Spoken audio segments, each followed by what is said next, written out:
अस्सलाम वालेकुम dear students, मेरा नाम हज़रत बिलाल है और आज हम डिस्कस करने जा रहे हैं एसेसर डे टेस्ट के एमसीक्यूज़ का फिज़िक्स पोर्शन। एमसीक्यू नंबर 123 है, all bodies heavy or light fall with. अच्छा बेटा, हमारा कंसेप्ट ये है कि जब कोई बॉडी फ्री फॉल मोशन करती है तो उस दौरान वेलोसिटी यूनिफॉर्मली इंक्रीज़ या डिक्रीज़ होती है, वेलोसिटी में यूनिफॉर्म चेंज आता है। जब वेलोसिटी में यूनिफॉर्म चेंज आएगा तो एक्सेलरेशन की जो वैल्यू है एक्सेलरेशन ड्यू टू ग्रेविटी की वो कांस्टेंट रहेगी। तो फ्री फॉल मोशन के दौरान जो ऑब्जेक्ट्स होते हैं उन तमाम की एक्सेलरेशन जो होती है वो सेम रहती है। तो पहले एमसीक्यू में ऑप्शन नंबर सी करेक्ट है।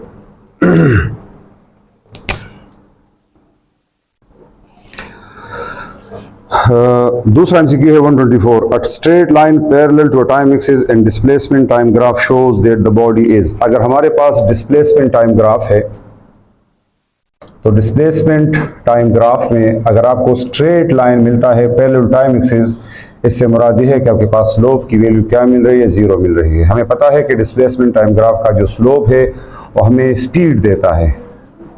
तो अगर स्लोप जीरो मीन स्पीड भी आपके पास जीरो, तो ये तब पॉसिबल है अगर कोई बॉडी रेस्ट में हो, आप देख रहे हैं कि बॉडी टाइम गुजर रहा है लेकिन बॉडी की पोजीशन में कोई चेंज नहीं आ रहा, तो the body will B at rest. तो इसमें ऑप्शन नंबर बी जो है वो करेक्ट है।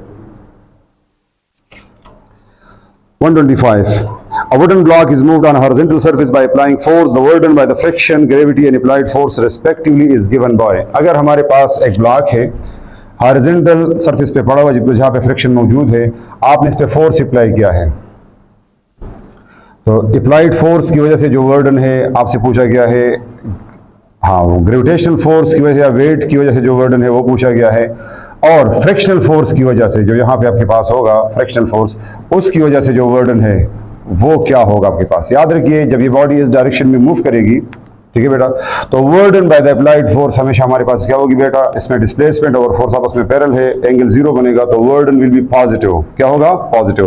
तो work done by the applied force will be positive, work done by the gravitational force will be zero, क्योंकि यहाँ पे एंगल क्या बनता है, 90 बनता है। डिस्प्लेसमेंट और ग्रेविटेशनल फोर्स के दरमियान एंगल क्या है, 90 है, ठीक है बेटा। और अगर हम फ्रिक्शन की बात करें तो डिस्प्लेसमेंट फॉरवर्ड डायरेक्शन में हो रही है, फ्रिक्शन फोर्स अपोजिंग फोर्स है जो कि मोशन की अपोजिट डायरेक्शन में लगता है। फ्रिक्शन फोर्स के लिए यहाँ पे एंगल क्या बनेगा, 180 बनेगा, और cos 180 की वैल्यू क्या होती है, -1 होती है। तो वर्डन का अगर ये फार्मूला इस्तेमाल करें, इस फार्मूले से आपके पास तीनों वर्डन की वैल्यू आ जाती है, ये पॉजिटिव होगा, ये जीरो होगा और ये आपके पास नेगेटिव होगा। तो इसमें जो करेक्ट ऑप्शन है रिस्पेक्टिवली अगर हम बात करें, ऑप्शन नंबर बी है, फ्रिक्शन की वजह से नेगेटिव है, ग्रेविटी की वजह से जीरो और अप्लाइड फोर्स की वजह से पॉजिटिव वर्डन है। तो ऑप्शन नंबर सी इसमें करेक्ट है, ठीक है। 126, slope of work time graph gives us. अगर आप वर्क और टाइम के दरमियान ग्राफ ड्रा करते हैं, वर्क टाइम ग्राफ, तो याद रखिए इस ग्राफ के नीचे आपके पास जो भी एरिया आपके पास आएगा, ठीक है, that area will represent the power. ये क्या रिप्रेजेंट करेगा, पावर रिप्रेजेंट करेगा, क्योंकि पावर का फार्मूला है वर्डन पर यूनिट टाइम, ठीक है। तो करेक्ट ऑप्शन जो इसमें है वो बी है, ऑप्शन नंबर बी।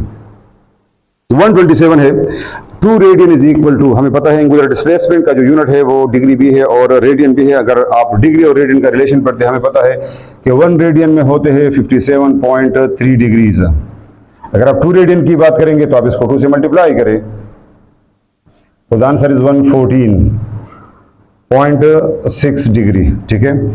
तो इसमें करेक्ट ऑप्शन है ऑप्शन नंबर सी। अच्छा जी, 128, Compton's effect prove that the light has. Compton effect में जब फोटॉन जाते हैं और इलेक्ट्रॉन से टकराता है, ठीक है, तो कोलिजन हो रही है, कोलिजन का फिनोमेना पार्टिकल नेचर के लिए है, तो हम कहते हैं कि कॉम्पटन्स इफेक्ट जो है वो पार्टिकल नेचर को शो करता है। तो इसमें ऑप्शन नंबर बी आएगा, 128 में option number B. 129, in which of the following cases Ohm's law is not applicable. Ohm's law हम कहते हैं कि हमारे पास मेटल के लिए एप्लीकेबल है, ठीक है, जिसके लिए आई और वी के दरमियान डायरेक्ट रिलेशन हो, स्ट्रेट लाइन आपको मिले। ओम एक मटेरियल के लिए अप्लाई होता है। यहाँ पे जो मटेरियल गिवन है ऑपरेटर्स, जो आपके पास इंस्ट्रूमेंट है, डायोड है, थर्मिस्टर है, फिलामेंट बल्ब है। डायोड जो है आपके पास, ये डायोड और थर्मिस्टर दोनों सेमीकंडक्टर है, और फिलामेंट बल्ब जो है ये आपके पास नॉन ओहमिक मटेरियल है। तो इनमें से किसी को भी ओम्स लॉ एप्लीकेबल नहीं है, तो ऑप्शन नंबर डी इसमें करेक्ट होगा। 130, the product of ohm and फेरेड gives us.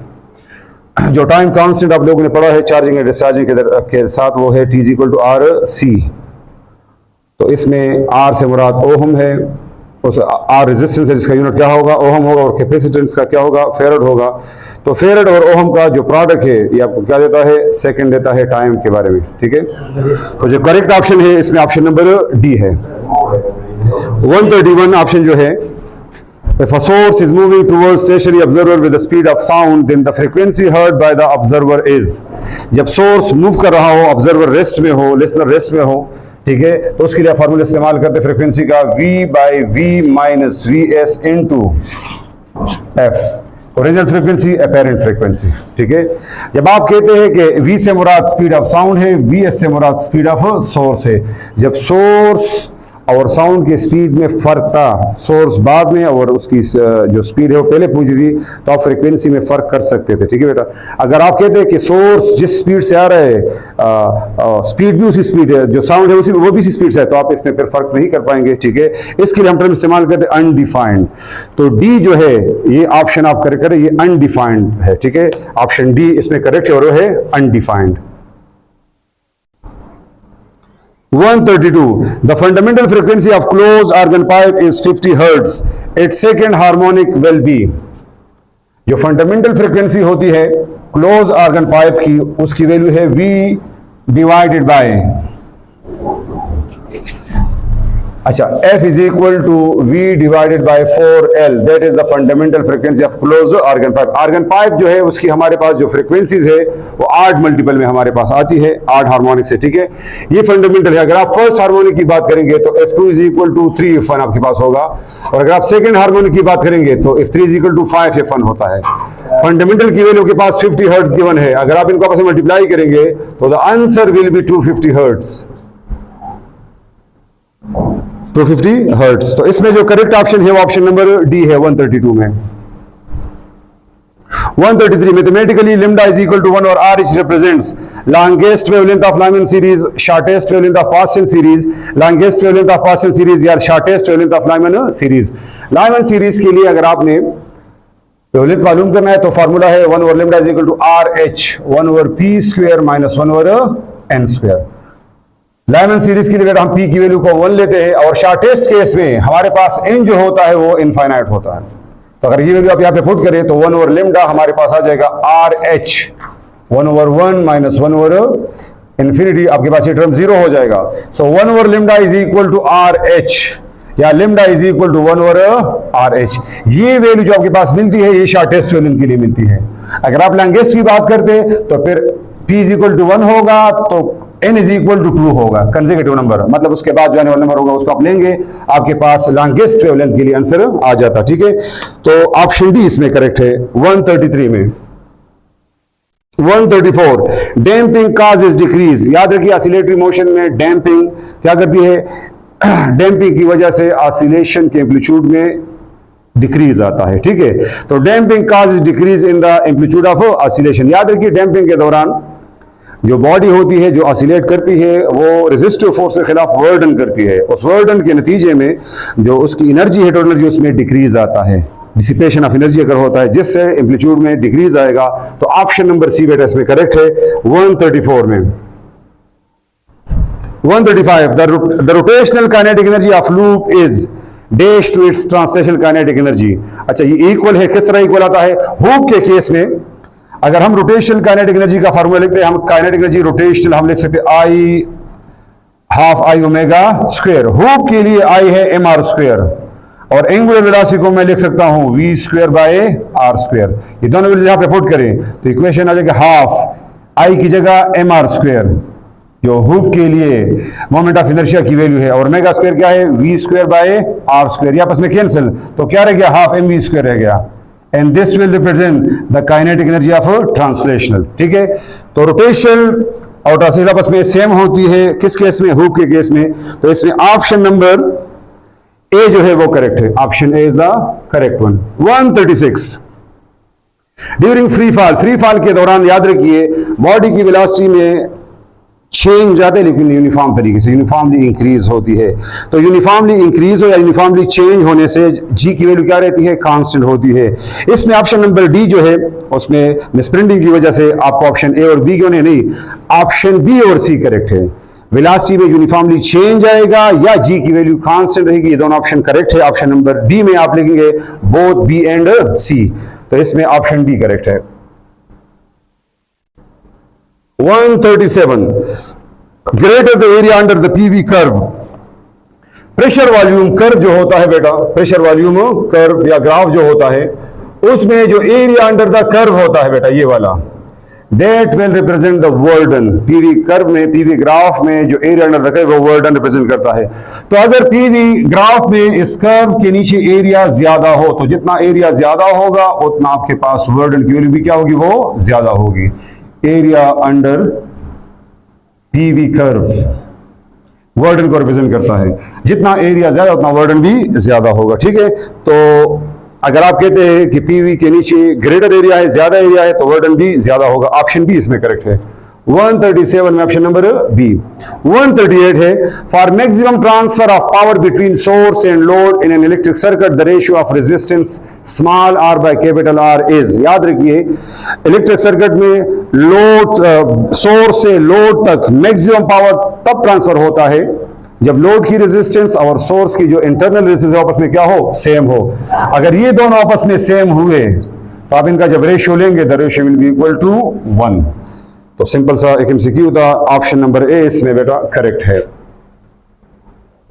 139 0.2 kg energy can be expressed in अर्ग। अगर आप किलो जाउल को अर्ग में कन्वर्ट करना चाहते हैं, याद रखिए 0.2 किलो जाउल आपने अर्ग में कन्वर्ट करता, तो आपके पास आ जाएगा 0.2 किलो 10⁻³ को रिप्रेजेंट करते प्रीफिक्स है। जाउल को अगर आप अर्ग में कन्वर्ट करते तो 1 जाउल 10⁻7 अर्ग के बराबर है। आंसर आ जाएगा 0.2 10⁻10 अर्ग, ठीक है। या अगर आप पॉइंट को उधर लेके जाएंगे तो आपके पास यहां से एक पावर मार्क कम हो जाएगा, तो 2 10⁻9 अर्ग ये आंसर आता है, ठीक है। मिसप्रिंटिंग की वजह से यहाँ पे ऑप्शन सी में गलती हुई है, 10⁻10 लिखा कि ये 10⁻9 अर्ग है, ठीक है बेटा। तो ऑप्शन नंबर सी इसमें क्या है, वो करेक्ट है, ठीक है। अच्छा, नेक्स्ट इसमें जो एमसीक्यू अब हम डिस्कस करने जा रहे हैं,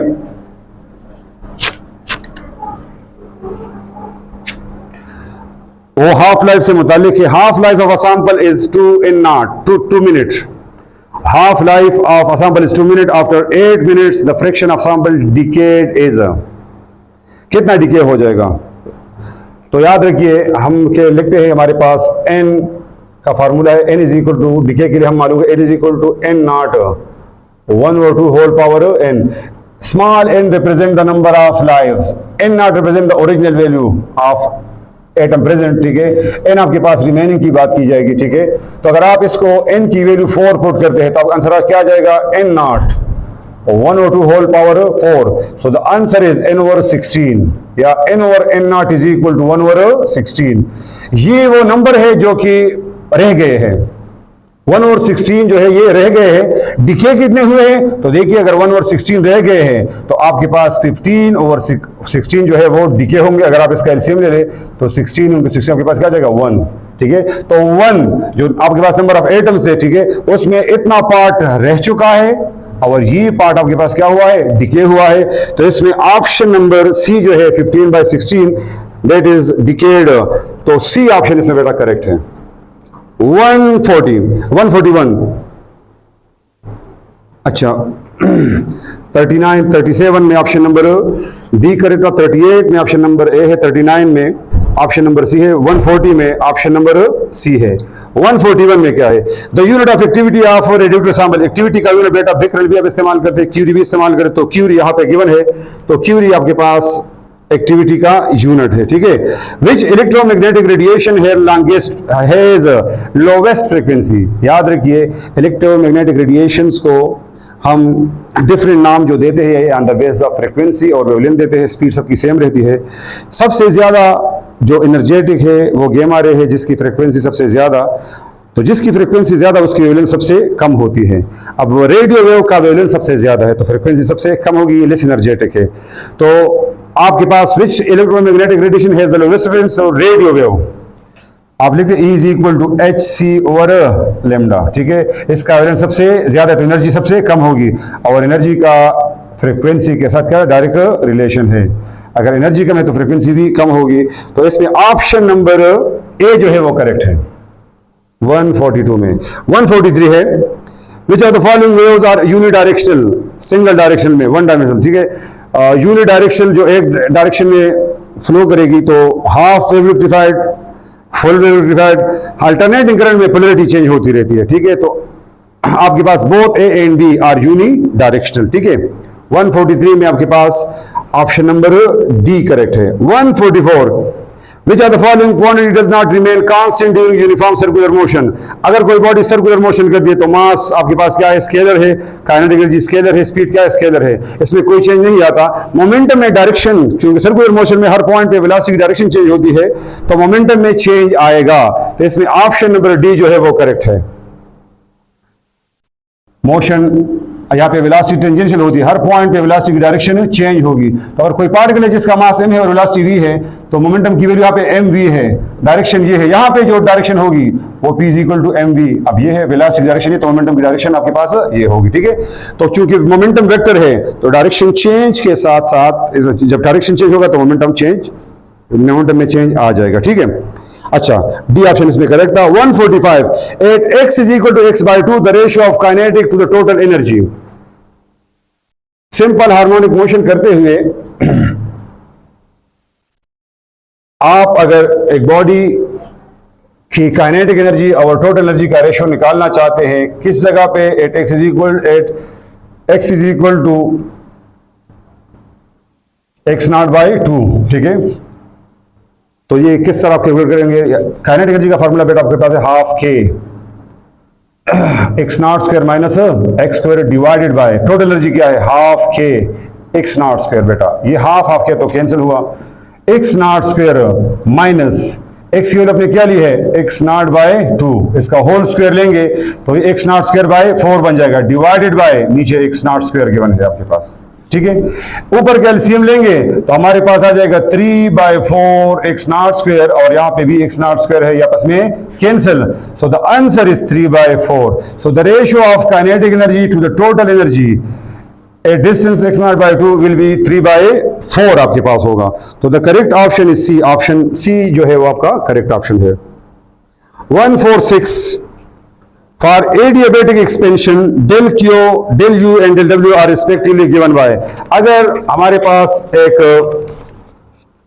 एडियाबेटिक सिस्टम है कि जिसमें एक सिलेंडर के अंदर गैस भरा हुआ है, ठीक है। एडियाबेटिक में हम कहते हैं कि ना कोई हीट अंदर जाएगी ना बाहर जाएगी, ठीक है। नो हीट एंटर्स और लीव द सिस्टम। तो आपको पता चल गया कि हीट की वैल्यू आपके पास क्या हो गई, वो तो 0 हो गई। अगर आप यहाँ पे प्रेशर को डिक्रीज करते हैं इस पिस्टन पे और ये पिस्टन ऊपर की तरफ मूव कर जाता है, इसमें एक्सपेंशन अगर हो जाता है तो यहाँ पे मौजूद जो गैस है, ठीक है, उसकी एनर्जी में क्या आएगा, डिक्रीज आएगा। डिक्रीज को हम लिखते हैं नेगेटिव साइन से। और चूंकि सिस्टम एक्सपेंड कर रहा है, हमने पढ़ा हुआ है एक्सपेंशन के दौरान थर्मोडायनेमिक्स में एक्सपेंशन का वर्डन हम पॉजिटिव लेते हैं, कंप्रेशन के दौरान हम नेगेटिव लेते हैं, तो वर्डन क्या होगा, पॉजिटिव होगा। तो आपके पास करेक्ट ऑप्शन जो है वो ऑप्शन नंबर ए है, जिसमें आपके पास हीट एंटरिंग और लीविंग 0 है, इंटरनल एनर्जी में चेंज जो है वो नेगेटिव है, जबकि वर्डन आपके पास हुआ है पॉजिटिव एक्सपेंशन के दौरान। तो ऑप्शन नंबर ए इसमें करेक्ट है, ठीक है। अब आते हैं बेटा नेक्स्ट एमसीक्यू की जानिब, जो कि है 147। 147 एमसीक्यू जो है, अगर हम उसको डिस्कस करें तो उसमें The thermodynamic process for which del P is equal to 0 is। अच्छा बेटा, हमने फर्स्ट लॉ ऑफ थर्मोडायनेमिक्स के जो मुख्तलिफ एप्लीकेशंस पढ़े उनमें से एक था आइसोबैरिक। आइसोबैरिक वो है कि जिसके दौरान प्रेशर की वैल्यू क्या रहती है, वो कांस्टेंट रहती है। प्रेशर कांस्टेंट से मुराद है कि अगर आप चेंज इसमें निकालते हो क्या होगा, 0 होगा। तो ये आइसोबैरिक प्रोसेस को रिप्रेजेंट करेगा। अगर क्वांटिटी कांस्टेंट है तो उसमें चेंज हमेशा के लिए 0 के बराबर है, तो ये आइसोबैरिक होगा, ठीक है। अगर डेल टी 0 होता तो आइसोथर्मल होता, डेल वी 0 तो आपके पास आइसोकोरिक होता। The electric flux through close surface enclosing a dipole. अगर डाइपोल आपके पास किसी क्लोज सरफेस के अंदर पड़ा हुआ है, two equal in opposite charge separated by some distance, that is called dipole, ठीक है। तो इसमें अगर आप फ्लक्स निकालते हैं तो आप क्लोज सरफेस के अंदर टोटल चार्ज की वैल्यू को देखते हैं। फ्लक्स आप लिखते हैं total charge enclosed divide by the permittivity. ठीक है, अगर आप टोटल चार्ज की नेट चार्ज की बात करें तो नेट चार्ज, क्योंकि मैग्नीट्यूड बराबर है और साइन अपोजिट है, तो नेट चार्ज आपके पास यहाँ पे क्या होगा, जीरो होगा। तो फ्लक्स की वैल्यू को क्या मिलेगी, जीरो मिलेगी इन केस ऑफ डाइपोल। ठीक है, तो इसमें जो करेक्ट ऑप्शन है वो ऑप्शन नंबर डी है। 148 में आपने ऑप्शन नंबर डी, 47 में सी था, 48 में डी है। 149, the resistivity of a material changes by changing the temperature. Length पे, एरिया पे रेजिस्टेंस डिपेंड करता है, रेजिस्टिविटी इससे इंडिपेंडेंट होता है। तो रेजिस्टिविटी सिर्फ यहाँ पे टेम्परेचर पे डिपेंड कर रहा है, टेम्परेचर चेंज होने से रेजिस्टिविटी ऑफ द मटेरियल में चेंज आता है। तो इसमें ऑप्शन नंबर सी करेक्ट है। 150, in series combination of resistor, अगर आप रेजिस्टर को सीरीज में लगाते एक सर्किट में, तो याद रखिए करंट के फ्लो के लिए एक ही रास्ता होता है। तो अगर करंट के फ्लो के लिए एक ही रास्ता है तो same current will flow across all resistors. ठीक है, लेकिन हर रेजिस्टर के अक्रॉस पोटेंशियल डिफरेंस की वैल्यू क्या होगी, वो डिफरेंट होगी। इसके अक्रॉस V1 है तो इसके अक्रॉस क्या होगी, V2, इसके अक्रॉस क्या होगी बेटा, V3 होगी। तो करंट सबके अक्रॉस सेम होगा, करंट में कोई चेंज नहीं आएगा क्योंकि करंट के लिए सेम पाथ है। लेकिन हर एक रेजिस्टर के अक्रॉस जो पोटेंशियल की वैल्यू है बेटा वो क्या होगी, वो डिफरेंट होगी, वो आपस में सेम नहीं होती। ठीक है, डिफरेंट ड्रॉप अगर होगा तो करंट सेम है लेकिन पोटेंशियल कांस्टेंट नहीं है, सेम नहीं है, तो ऑप्शन नंबर बी इसमें करेक्ट है। 151, law of conservation of charge, आपको पता है Kirchhoff Ohm's law, Kirchhoff law, तो Kirchhoff current law of conservation of charge है, Kirchhoff voltage law of conservation of energy को रिप्रेजेंट करेगा। तो इसमें ऑप्शन नंबर बी है। 151 में ऑप्शन नंबर बी। 152 है, अ 10 kg and 1 kg mass are falling freely, the ratio of G1 to G2 for both masses will be। याद रखिए free fall motion के दौरान हमारे पास G की वैल्यू कांस्टेंट रहती है। याद रखिए G is independent of the mass of the bodies which are falling freely. तो सबके लिए G की वैल्यू सेम होती है। तो अगर आप सेम वैल्यूज है तो अगर आप रेशो लेते आपके पास रेशो क्या आएगा, 1 आएगा। तो इसको हम लिखते हैं 1:1। ठीक है, तो the correct option here is option number C. 153, the direction of linear velocity for a body moving along a circular path is along the axis of rotation, tangent to circle. Direction of linear velocity is tangential। याद रखिए अगर कोई body circular motion कर रही है तो direction of linear velocity is tangential, ये हर point पे चेंज होती रहेगी, अलॉन्ग द सर्कुलर पाथ ये चेंज होती रहती है। हाँ, अगर एंगुलर वेलोसिटी होती फिर वो along the axis of rotation उसकी डायरेक्शन होती। तो यहाँ पे चूंकि लीनियर वेलोसिटी की बात हो रही है तो ये टेंजेंट टू द सर्कल है, इसकी डायरेक्शन क्या बेटा, टेंजेंट टू द सर्कल। तो correct option is option number B इसमें। 154, rotational kinetic energy of the disc is, rotational kinetic energy का फार्मूला है बेटा रोटेशन के लिए हाफ आई ओमेगा स्क्वायर है। अब यहां पे डिस्क के केस में आई की जो वैल्यू है पर डिस्क वो है half M R square. Omega की जगह अगर आप वैल्यू पुट करें वी स्क्वायर और आर स्क्वायर तो आपके पास वैल्यू आ जाएगी हाफ, आई है आपके पास half M R square, omega की वैल्यू है वी स्क्वायर और आर स्क्वायर, आर से आपस में कैंसिल, 1/2 और 1/2 आपके पास 1/4 बन जाएगा और ये mv स्क्वायर तो बन जाएगा mv square by 4। So the result is mv square by 4 which is option number B. 155, two small charge sphere are separated by 4 millimetre, दो स्फीयर है जो कि 4 मिलीमीटर के फासले पे पड़े हुए थे। Which are the following pair of charges would experience greatest attractive force. आपको पता है कि चार्जेस के केस में प्लस प्लस रिपेल करता है, प्लस माइनस अट्रैक्ट करता है। तो सबसे जब अट्रैक्शन की बात की गई है तो आप वो ऑप्शन ढूंढे जिसमें प्लस और माइनस चार्ज गिवन हो। तो बाकी तमाम अच्छा दो ऑप्शन में आपके पास प्लस प्लस गिवन है वो तो रिपल्जन है, दो में माइनस है तो वो भी रिपल्जन है। एक ऑप्शन डी है -9 कूलम और प्लस, तो यहाँ पे अट्रैक्शन हो रही है तो यही करेक्ट ऑप्शन है ऑप्शन नंबर डी वाला जहां पे अट्रैक्शन हो रही है, बाकी तमाम केसेस में रिपल्जन है। 156, विच रिलेशन हिल true for momentum conservation if mass of a body is double. अगर आपके पास किसी बॉडी का मास डबल किया जाए और मोमेंटम क्या हो, कंजर्व हो, कांस्टेंट हो, तो मास और वेलोसिटी का आपस में रिलेशन क्या है, वो इनवर्स है। मास डबल होने से वेलोसिटी क्या हो जाएगी, हाफ हो जाएगी। अगर वेलोसिटी हाफ है तो काइनेटिक एनर्जी भी आपके पास क्या हो जाएगी बेटा, रिड्यूस हो जाएगी। ठीक है, तो यहां पे जो करेक्ट ऑप्शन है ऑप्शन नंबर सी है, option number C. 156,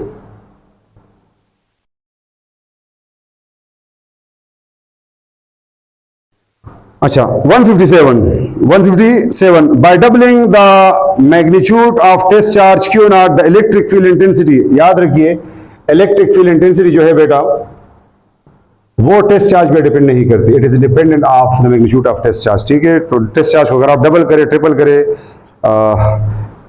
electric field intensity will remain the same, तो इसमें ऑप्शन नंबर डी आता है। 157 में ऑप्शन नंबर डी है। 159 है बेटा, 158 projectile motion is an example of projectile motion is a free fall motion, और आपने पढ़ा है कि 2 डायमेंशनल होता है, तो आप कह सकते हैं 2 डायमेंशनल फ्री फॉल मोशन है, ठीक है। इसमें एक्स कोऑर्डिनेट में भी चेंज आता है, ठीक है। बॉडी एक्स कोऑर्डिनेट के अलॉन्ग भी मोशन करती है, अलॉन्ग द वाई भी करती है, तो इस वजह से 2 डायमेंशनल मोशन होगा, ठीक है। मैंने ये नहीं कहा कि वेलोसिटी के एक्स कोऑर्डिनेट में चेंज आता है, एक्स में चेंज आता है, अलॉन्ग द एक्स चेंज आता है, अलॉन्ग द वाई भी चेंज आता है, ठीक है। तो आपके पास इसमें करेक्ट ऑप्शन जो है वो ऑप्शन नंबर बी है। जी की वैल्यू इसमें कांस्टेंट रहती है फ्री फॉल मोशन के लिए। 159 the total velocity of projectile at the summit, summit point से मुराद हाईएस्ट पॉइंट है। प्रोजेक्टाइल मोशन के दौरान जब कोई बॉडी समिट पॉइंट पे जाती है, कहां पे जाती है? समिट पॉइंट पे, तो समिट पॉइंट पे, हाईएस्ट पॉइंट पे बेटा इसकी जो वेलोसिटी होती है, वेलोसिटी का आपके पास सिर्फ और सिर्फ एक्स कंपोनेंट होता है, वाई कंपोनेंट यहाँ पे 0 होता है, और V X V cos of theta को रिप्रेजेंट करता है, तो वेलोसिटी की वैल्यू वी कॉस थीटा के बराबर होगी, ठीक है। ऑप्शन नंबर बी इसमें करेक्ट होगा। 161 में, अच्छा 158 में आपके पास ऑप्शन नंबर बी था, 159 में ऑप्शन नंबर बी है। 160 की तरफ आते हैं। व्हाट इज द, अच्छा what is the particle x in the following nuclear reaction, nuclear reaction जो आप लिखते हैं, आपने लिखा है बेरिलियम 49 है, प्लस आपके पास हीलियम है, रिजल्ट आपके पास गिवन है कार्बन 612। अगर आप दोनों तरफ के ऊपर और नीचे एटॉमिक मास नंबर को अगर आप कंपेयर कर ले, इक्वेट करें, तो यहाँ पे आपके पास 9 4 13 यहाँ पे 12, तो यहाँ पे आपके पास एक एक्स्ट्रा आ रहा है बेटा, ठीक है। तो अब आपके पास conservation of mass, conservation of atomic number और मास नंबर हो रहा है, ठीक है। यहाँ पे आपके पास ये जो पार्टिकल बनता है इसको बेटा हम कहते हैं न्यूट्रॉन। क्या बनता है? न्यूट्रॉन। तो इसमें जो करेक्ट ऑप्शन है वो ऑप्शन नंबर डी बनता है, ठीक है। 161 अगर आप देखें, among the following 4 spectral regions the photons has the highest frequency. अच्छा, फ्रीक्वेंसी फोटॉन की हाईएस्ट तब होगी अगर आपके पास वेवलेंथ क्या हो, सबसे शॉर्टेस्ट हो, ठीक है। HC और लैम्डा, ठीक है। अब अगर आपके पास वेवलेंथ जो है वो सबसे शॉर्टेस्ट है तो एनर्जी सबसे ज्यादा होगी। इंफ्रारेड का वेवलेंथ सबसे ज्यादा है, उसके बाद रेड का है, उसके बाद वायलेट का, ब्लू का है, और उसके बाद क्या है? वायलेट का है। कौन सा है? वायलेट कलर, ठीक है। सबसे अगर इसकी वेवलेंथ सबसे ज्यादा है तो एनर्जी सबसे कम होगी। तो आपसे क्या पूछा गया था? Among the following the photon has the highest frequency, सबसे कम वेवलेंथ अगर वायलेट की है तो फ्रीक्वेंसी इसकी सबसे ज्यादा होगी। तो इसमें जो करेक्ट ऑप्शन है वो ऑप्शन नंबर बी है, वायलेट है, ठीक है। 162 61 में ऑप्शन नंबर डी आता है, 62 में आपके पास ऑप्शन नंबर 61 में ऑप्शन नंबर बी है। 162 अ photon in motion has a mass, motion के दौरान फोटॉन, हम कहते हैं फोटॉन का रेस्ट मास तो 0 है, लेकिन जब फोटॉन मूव करता है तो हम कहते हैं कि अब रिलेशन जब निकालते हैं हम कहते हैं E is equal to mc²। E की वैल्यू है HF के बराबर। यहां से अगर आप m निकालना चाहते हैं तो आपके पास आ जाएगा H/c² is equal to m। So that equation will represent the photon mass, जो कि आपके पास ऑप्शन नंबर डी वाला है, ऑप्शन डी इसमें करेक्ट है। 163 the Coulomb's force between 2 charges in presence of dielectric medium of relative permittivity 10 is 100 Newton. If the dielectric is removed between the charges in Coulomb's force will B. याद रखिए, हमें पता है कि जब दो चार्जेस के दरमियान में हम कोई इंसुलेटिंग मटेरियल या डाइलेक्ट्रिक मटेरियल रखते हैं तो उससे फोर्स की वैल्यू में डिक्रीज आता है, कमी आती है, ठीक है। अच्छा, अब स्टार्ट में in case of the medium आपके पास फोर्स गिवन था 100 न्यूटन और डाइलेक्ट्रिक कांस्टेंट की वैल्यू गिवन है 10, ठीक है। आपने विदाउट मीडियम फोर्स निकालना है, वैक्यूम आप कह सकते हैं। तो अगर आप इसका फार्मूला पढ़े तो आपने पढ़ा था Fm is equal to FV by ER, cross multiply करें FV निकालने के लिए, so ER multiply by FM हो जाएगा 10 multiply by 100 is equal to 1000 newton. तो विदाउट मीडियम चार्जेस के दरमियान में फोर्स था 1000 न्यूटन, लेकिन जब मीडियम इंट्रोड्यूस करा है तो फोर्स की वैल्यू कम होगी, 100 पे आई है। तो इसमें जो करेक्ट ऑप्शन है वो ऑप्शन नंबर बी करेक्ट है, option B. 164 mathematically newton second law can also be represented as, आपने पढ़ा हुआ है कि the rate of change of linear momentum will be equal to the applied force and that is the statement of Newton's second law, आप इस तरह कह सकते हैं, ठीक है। तो ऑप्शन जो है वो सी इसमें करेक्ट है। 165 work done on accelerated body will be, accelerated body से मुराद जिसकी स्पीड में इंक्रीज आ रहा है, ठीक है। वर्डन का फार्मूला आपने लिखा है change in kinetic energy, change in kinetic energy इसको मैं लिख सकता हूँ half mvf² minus half mvi²। vf की वैल्यू अगर vi से ज्यादा है इट मींस इंक्रीज आ रहा है, एक्सेलरेटेड है, और इस केस में अगर ये वैल्यू vs से ज्यादा है तो आपके पास वर्डन की वैल्यू जो आएगी वो हमेशा के लिए पॉजिटिव आएगी। तो एक्सेलरेटेड बॉडीज के लिए वर्डन पॉजिटिव होता है, डी एक्सेलरेटेड के लिए नेगेटिव होता है, और यूनिफॉर्म स्पीड के साथ वर्डन 0 होगा। तो इसमें करेक्ट ऑप्शन जो है वो ऑप्शन नंबर ए है, 165 में option number A. 166 ratio of moment of inertia of two spheres is 2:3। Both are rotating with the same angular acceleration, the ratio of torque. अच्छा बेटा हमें पता है कि टॉर्क का फार्मूला है torque is equal to I into alpha. अगर आपके पास दो बॉडीज है, दोनों एंगुलर रोटेशन दोनों के लिए क्या है वो सेम है, मोमेंट ऑफ इनर्शिया के साथ टॉर्क का डायरेक्ट रिलेशन है यहां पे, ठीक है। अब अगर आप इस तरह करते हैं कि आप इसका रिलेशन बनाते हैं तो आप कहेंगे T1 by T2 is equal to I1 by I2 alpha into alpha, alpha आपस में कैंसिल क्योंकि सेम है, तो ये रिलेशन आपके पास होल्ड करेगा। आपके पास रेशियो क्या गिवन है 2:3, सो टॉर्क का रेशियो भी आपके पास क्या होगा 2:3, डायरेक्ट रिलेशन आपके पास शो होगा यहाँ पे, ठीक है। तो the correct option here is 2:3, option B इसमें करेक्ट है। 166 में ऑप्शन नंबर बी करेक्ट है।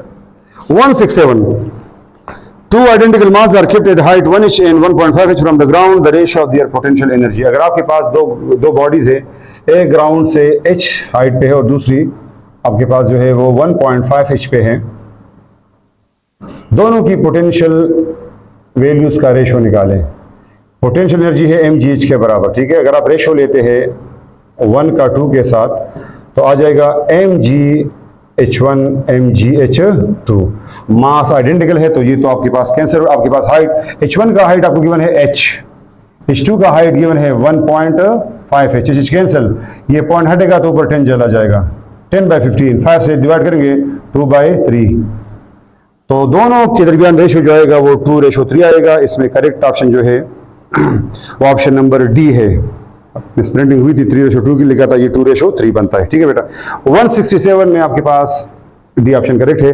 168 what should be the velocity of sound source moving towards a stationary observer so that the apparent frequency is double the actual frequency.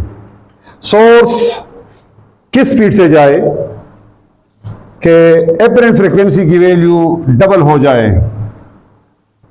अगर वो जा रहे towards the stationery listener तो formula है F prime apparent frequency v divide by v minus vs original frequency. आपको कहा गया कि अपरेंट फ्रीक्वेंसी डबल हो गई है, अगर ये डबल हो गई है तो बेटा आप इसको सॉल्व करें, F cancel, so 2 is equal to v by v minus vs, cross multiply करें so 2v minus 2vs is equal to v हो जाएगा। इसको इधर शिफ्ट करें so 2v minus v is equal to 2vs, v minus v 2 minus 1 1 तो 1v आ जाएगा। या अगर आपने सोर्स की स्पीड निकाल तो 2 को दोनों तरफ डिवाइड करें तो v/2 आपके पास जो होगा that will be the speed of the source या वेलोसिटी ऑफ द सोर्स। जब सोर्स लिसनर की तरफ जाएगा, ठीक है, इस स्पीड से जाएगा तो फ्रीक्वेंसी उसकी डबल हो जाएगी, ठीक है। तो 168 में ऑप्शन नंबर सी है। 169 में कहा जाए इन विच प्रोसेस इनमें से किस प्रोसेस में in which process the PV indicator diagram is a straight line parallel to the volume axis। अच्छा, अगर हमारे पास PV डायग्राम में एक स्ट्रेट लाइन ड्रा हुआ हो parallel to the volume axis तो ये किस प्रोसेस को रिप्रेजेंट करेगा? It represent the isobaric process. तो the correct option is B. 169 में ऑप्शन नंबर बी करेक्ट है। 170 में In which process does the internal energy of the system remains constant? Internal energy is a function of temperature. अगर temperature constant रहेगी तो internal energy constant रहेगी और ये option बनेगा option number B, isothermal process है, ठीक है। 170 में आइसोथर्मल बी ऑप्शन करेक्ट है। 171 at what speed the kinetic energy of the body is double of its linear momentum? किस स्पीड पे बॉडी की जो काइनेटिक एनर्जी होती है वो मोमेंटम के मुकाबले में डबल होती है। तो स्पीड की वैल्यू आपने निकाली है, फार्मूले में वैल्यू पुट करें, kinetic energy half mv square है और मोमेंटम क्या है, mv है। मास मास के साथ कैंसिल, एक v के साथ v कैंसिल, तो v by 2 is equal to 2 या v is equal to 4 metre पर सेकेंड। तो इसमें जो करेक्ट ऑप्शन है बेटा ऑप्शन नंबर डी है। 172 a projectile has same range in height at an angle of, आपको ये बुक में शॉर्ट क्वेश्चन भी गिवन है, किसी प्रोजेक्टाइल मोशन के दौरान रेंज और हाइट की वैल्यू जो है वो 76 डिग्री पे हमेशा आपके पास क्या होगी, वो सेम होगी। तो द करेक्ट ऑप्शन इज 76 जो कि ऑप्शन नंबर डी बनता है, ठीक है। 173 है the rate of change of momentum of body falling under the action of gravity. Rate of change of momentum जो है उसको आपने भी लिखा है न्यूटन सेकंड लॉ में, ये इक्वल है द अप्लाइड फोर्स। क्योंकि फ्री फॉल में ग्रेविटेशनल फोर्स इन्वॉल्व है तो इसको आप जो है वो वेट के बराबर लिख सकते हैं, ठीक है। तो the correct option is wait, option number D इसमें करेक्ट है। 174 a region of high density and high pressure in longitudinal waves. आपको पता है लॉन्गिट्यूडनल वेव्स जो है वो एक मीडियम में प्रोपेगेट करते हैं in the form of compressions and rarefactions. Compression जो है वहां पे पार्टिकल्स करीब करीब आ जाते हैं ड्यू टू हाई प्रेशर और इसकी डेंसिटी भी इंक्रीज होती है, तो इस रीजन को हम कंप्रेशन कहते हैं लॉन्गिट्यूडनल वेव्स में, ठीक है। सी ऑप्शन इसमें करेक्ट है। 175 the ratio of time periods of two pendulum is 2:3, the ratio of their wavelength the ratio of their lengths will be। अच्छा, टाइम पीरियड के केस में, पेंडुलम के केस में time period 2 pi L by G, मतलब time period का length के साथ direct relation है। अगर स्क्वायर हटाएंगे तो ये क्या हो जाएगा, T square proportional to L, ठीक है। अब आपको अगर आप इनका रिलेशन लिखें तो बाकी टर्म अगर कांस्टेंट है तो L1 बाई L2 आपके पास क्या हो जाएगा, T1 square by T2 square हो जाएगा। अभी आपको T1 और T2 का रेशो गिवन है, टाइम पीरियड का रेशो क्या गिवन है, 2:3। तो बेटा इसकी जगह 2 पुट करे, स्क्वायर ले ले, इसकी जगह 3 स्क्वायर ले ले तो 4/9 आ जाएगा, ठीक है। तो लेंथ का रेशो जो होगा वो 4/9 के बराबर है। डायरेक्ट रिलेशन है, ऑप्शन नंबर सी इसमें करेक्ट होगा। और 176 है the speed of sound in vacuum. Speed of sound जो है वो मैकेनिकल वेव है, मीडियम डिपेंडेंट वेव है। वैक्यूम में स्पीड ऑफ साउंड हमारे पास बेटा 0 होगी, ठीक है। जो गिवन ऑप्शन है ये एक मीडियम के अंदर आपके पास जब साउंड ट्रेवल करे तब आपके पास ये ऑप्शन आते हैं, ठीक है। तो the correct option is option number D. तो बेटा ये थी आज की डिस्कशन फिजिक्स की।